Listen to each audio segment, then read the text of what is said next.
setelah melakukan asumsi yang multikolinialitas tadi kan ada ini ya, ada kasus multikolinialitas gitu. Nah, terus selanjutnya kita tetap bisa uji residualnya juga. Kalau misalnya dari grafik ini ada beberapa cara gitu kan yang bisa kita gunakan. Jadi yang bisa kita gunakan itu yang pertama bisa dari histogramnya. Kalau dia berbentuknya itu lonceng terus simetris berarti dia normal. Kalau misalnya dia nggak simetris dan nggak lonceng mungkin bukan normal. Terus dari normal Kiki plot kalau dia berada di garis normalnya sini ya berarti dia distribusinya normal. Kalau enggak ya berarti nggak normal juga. Atau dari box plot ini kita bisa lihat apakah ada outlier juga untuk residualnya. Karena kalau misalnya ada outlier di residualnya, itu ya akan cenderung jadinya itu nggak normal. Karena kan kalau di distribusi normal itu ya dia nggak bisa kalau ada outliernya. Kalau ada outlier pasti nanti akan langsung dianggapnya itu nggak berdistribusi normal. Nah kalau dari ketiga grafik ini kan kalau dari histogramnya ya mungkin masih bisa simetris gitu ya meskipun dia cenderung ya banyaknya itu di sini gitu ya. Dia kayak runcingnya itu tapi runcing banget kayak gitu. Tapi kalau untuk dari normal gigi plat ini sudah sangat kelihatan, semisal dia itu nggak distribusi normal karena untuk yang theoretical quantiles-nya itu lebih dari satu, ini ya, ini dia sudah semakin menjauh dari garis normalnya. Berarti otomatis ya ini kita punya dugaan gitu ya terdapat kecenderungan kalau residualnya itu tidak berdistribusi normal. Terus kita lihat, oh ternyata memang banyak outlier juga. Jadi ini juga mendukung uh, kalau misalnya residualnya itu ada outliernya dan berarti otomatis kemungkinan juga nggak berdistribusi normal. Nah, tapi kalau secara grafis kan masih belum kuat gitu ya. Jadi kita juga lakukan pengujian secara statistiknya. Nah, kalau uji secara statistiknya ini ada beberapa. Kita bisa gunakan KS-test, bisa gunakan Shapiro-Wilks, atau menggunakan AD-test. Kalau untuk KS-test sama Shapiro-Wilks ini harusnya nggak usah install package lagi ya. Jadi bisa langsung pakai KS-test. Terus ini residual. Nah, tapi hati-hati ini yang banyak salahnya juga ya. Kalau untuk KS-test itu uh, yang asumsinya itu kan dia distribusi normal gitu ya. Residualnya itu distribusi normal, tapi untuk parameter mu-nya sama sigma-nya itu sebenarnya bebas aja. Jadi sigma-nya itu nggak harus nilainya satu itu enggak. Nah, kalau misalnya kalian cuma menuliskannya itu adalah KS test resi pin norm sampai sini aja, itu nanti defaultnya di R, min-nya itu adalah 0 dan standar deviasinya adalah 1. Berarti otomatis kalian itu mau ngecek apakah residualnya itu normal standar kayak gitu. Padahal sebenarnya kalau di regresi kan nggak perlu normal standar kok, normal variansnya berapapun itu nggak apa-apa. Yang penting variansnya nanti homogen. Ini kan di tes yang lain. Tapi besarnya nilainya varians itu kan bebas aja. Jadi jangan lupa nanti kalau misalnya mau menguji distribusi normal aja itu harus memasukkan yang belakangnya sini. Jadi ini minnya ya bebas aja. Yang penting dia uh, ini ya min residualnya. Ini nanti akan mendekati nol sih tapi cenderungnya juga akan dia mendekati nol. Terus standar, nah ini yang paling penting nih, SD-nya itu ya SD-nya dari residual bukan satu. Gitu. Nah terus kalau dari hasil uji ini dia ternyata kan tolak H0. Kalau tolak H0 ya berarti distribusinya memang bukan distribusi normal. Karena kan H0-nya itu dia distribusi normal, H1-nya bukan distribusi normal. Terus dari Shapiro-Wilk testnya juga sama, p-value-nya dia sangat kecil, berarti juga dia nggak normal. Terus ini kalau pakai AD test, ini pakai library ini ya. Library ini juga tinggal AD.test, resi, dia juga sama-sama nggak berdistribusi normal. Berarti untuk pengujian normalitas, baik dari secara grafis maupun secara pengujian statistik, itu kesimpulannya residualnya tidak berdistribusi normal. Nah, terus kemudian untuk pengujian residual identik. Nah, untuk residual identik, ini kita juga ada beberapa cara. Ini ya, jadi kita bisa gunakan, kalau secara grafiknya, itu kita bisa plot antara y topi sama residual. Seperti yang tadi di awal, itu bisa kita pakai kalau misalnya dia membentuk corong gitu ya, melebar atau misalnya menyempit atau menyempit kemudian melebar. Nah, itu juga misalnya menyempit terus kemudian melebar. Nah, itu juga bisa ada indikasi kalau misalnya residualnya itu nggak identik kayak gitu. Terus kalau secara pengujian itu kita bisa menggunakan uji Bruce-Pagan atau bisa menggunakan uji Glacier juga. Ini package-nya beda-beda ya. Kalau untuk yang uji Bruce-Pagan kita pakai LM-Test. Kalau untuk yang uji Glacier ini kita pakai library-nya Eskedastic. Library yang lain juga masih banyak sekali yang bisa dipakai. Jadi nanti tinggal ya kalian pilih aja mau pakai library-nya itu yang mana. Gitu. Terus kalau mau uji ya tinggal kita tuliskan aja BP test. Ini model 1, yang model 1 ini kan yang LM tadi. Gitu. Terus kalau ini ya tinggal Glacier model 1 juga.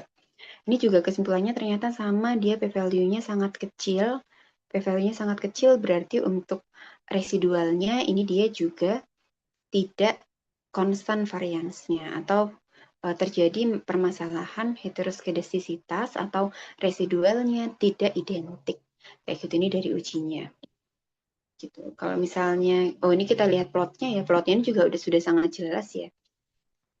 Kalau dari plotnya ini kan dia cenderungnya itu melebar. Varians yang di sini tuh kecil. Varians itu kan dia sebaran data untuk tiap X, tiap Y fitted-nya maksudnya.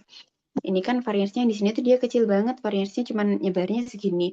Terus ini semakin besar gitu kan, semakin besar. Nah, ini yang Y fitted-nya itu sangat besar, variansnya juga jadinya sangat lebar.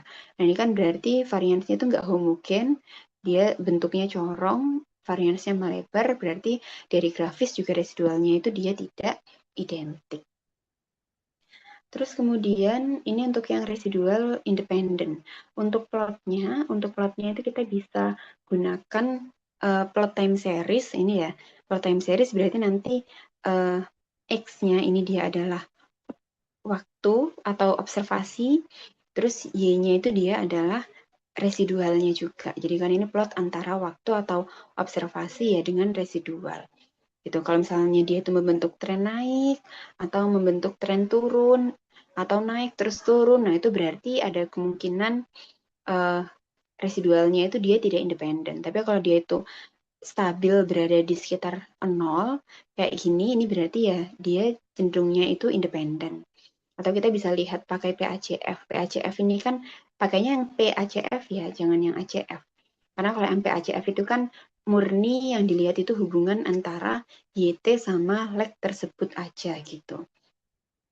Nah, kalau dari PACF ini kita lihat juga mana yang dia, apakah ada yang dia itu signifikan. Kalau misalnya signifikan, misalnya ini PACF yang signifikan adalah leg 1. Nah, berarti kan pengamatan saat ini itu dipengaruhi oleh pengamatan satu periode sebelumnya. Nah, itu kan yang nggak boleh di regresi linier. Jadi, kalau di regresi linier ini residualnya harus independen, PACF dari residualnya itu nggak boleh ada yang keluar dari batas signifikansi.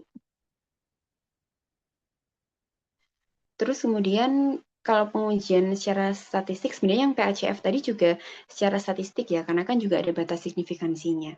Ini pengujiannya juga masih bisa sih kita menggunakan Ramsey test. Ini waktu di non-par dulu kan juga pernah ya, uji keacakan. Jadi kita mau lihat apakah residualnya itu acak atau tidak. Kalau tidak acak berarti kan residualnya itu ya dependent gitu kan. Terus kita bisa menggunakan uji Darwin-Watson juga. Kalau di Minitab ini juga ada ya uji Darwin-Watson. Ini yang ya tinggal kita masukkan juga kok ini.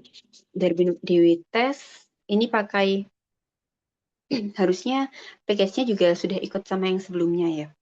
Gitu. Kalau dari yang rantes ini sebenarnya dia p-value-nya kan sangat kecil ya. Tolak H0 berarti sebenarnya kalau dari rantes test-nya itu dia residualnya itu nggak acak.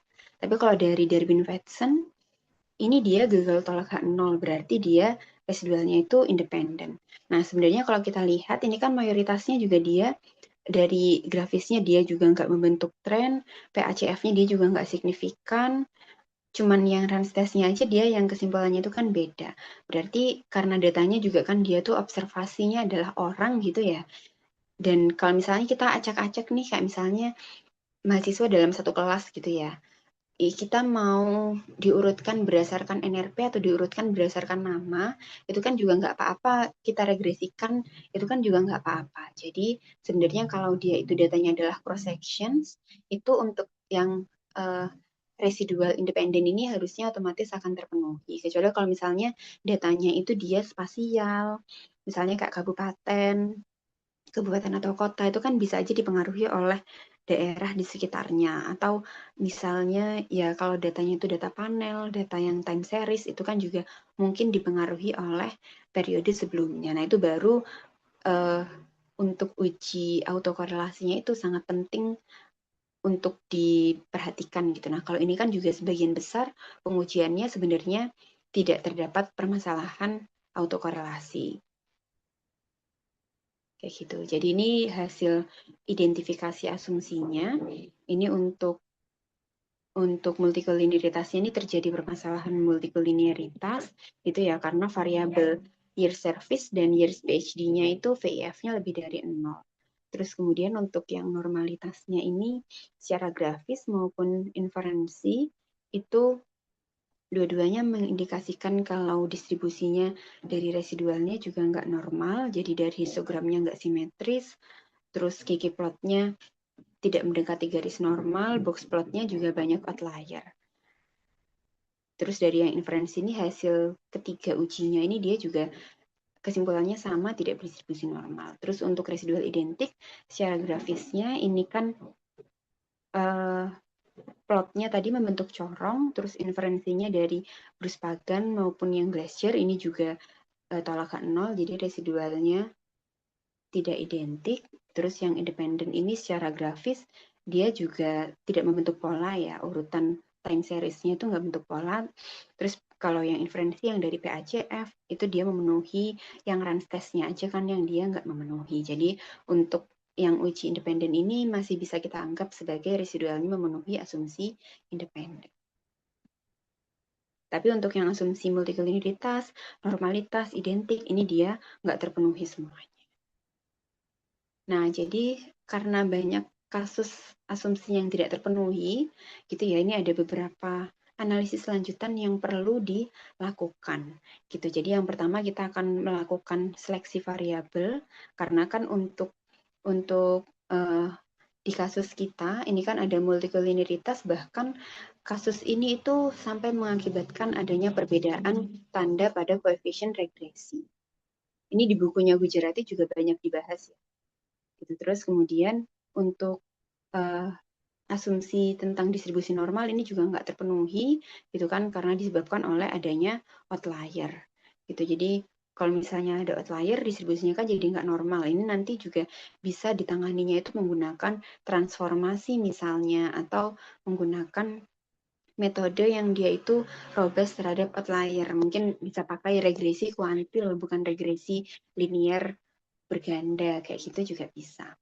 Terus kemudian ini ada kasus heteroskedastisitas juga, jadi juga perlu dilakukan penanganan. Nah, untuk penanganan kasus heteroskedastisitasnya itu kita bisa menggunakan GLS atau Generalized Least Square. Jadi nanti ada kayak matriks pembobotnya gitu. Untuk GLS ini sebenarnya bisa dipakai untuk kasus autokorelasi sama heteroskedastisitas itu juga bisa penanganannya itu sama-sama menggunakan GLS gitu. Jadi untuk model yang kita punya itu kan ada beberapa asumsi yang tidak terpenuhi, jadi beberapa analisis lanjutan yang bisa dilakukan itu diantaranya adalah ini.